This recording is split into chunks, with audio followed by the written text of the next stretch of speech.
ప్రధాన నటుడు అల్లు అర్జున్ మరియు దర్శకుడు సుకుమార్ మధ్య విభేదాలు మరియు సినిమా నిర్మాణంలో సమస్యలు వ్యాపించాయి. ఇది అభిమానులను ఆందోళనకు గురిచేస్తోంది. అయితే ఈ చిత్రం డిసెంబర్ 2024 విడుదలకు తప్పకుండా ట్రాక్లో ఉందని అంతర్గత వ్యక్తులు వెల్లడించారు.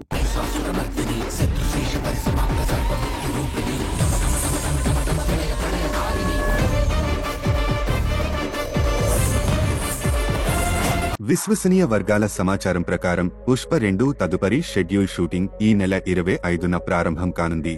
మరో 10 రోజుల్లో అల్లు అర్జున్ టీంతో జాయిన్ అవుతారు. అయితే ఈ సినిమాను ఒకేసారి వివిధ భాషల్లో డబ్ చేయడం సులువు అవుతుందని దర్శకుడు సుకుమార్ ముందుగా ఎడిటింగ్ పై దృష్టి పెట్టాలని భావించడంతో 2 రోజుల షూటింగ్ క్యాన్సిల్ అయినట్లు సమాచారం. సుకుమార్ మాటల రచయిత చంద్రబోస్తో కలిసి ఇటీవల తన కుమార్తె చదువులను సమన్వయం చేయడానికి మరియు సినిమాలోని ఒక ప్రత్యేక పాట కోసం సాహిత్యం కోసం వ్యక్తిగత పర్యటన కోసం యుఎస్ఏ వెళ్లారు. ఇప్పుడు హైదరాబాద్ కు తిరిగి వచ్చిన సుకుమార్ కొత్త షెడ్యూల్ కోసం ప్రీ ప్రొడక్షన్ పై దృష్టి పెట్టాడు.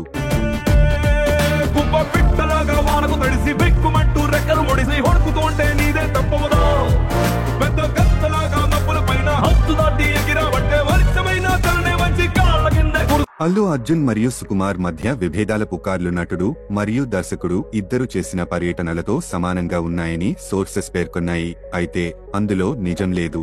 డిసెంబర్ 6న వెండితెరపై పుష్పరాజ్ పండగ జరగనుందని అంటున్నారు.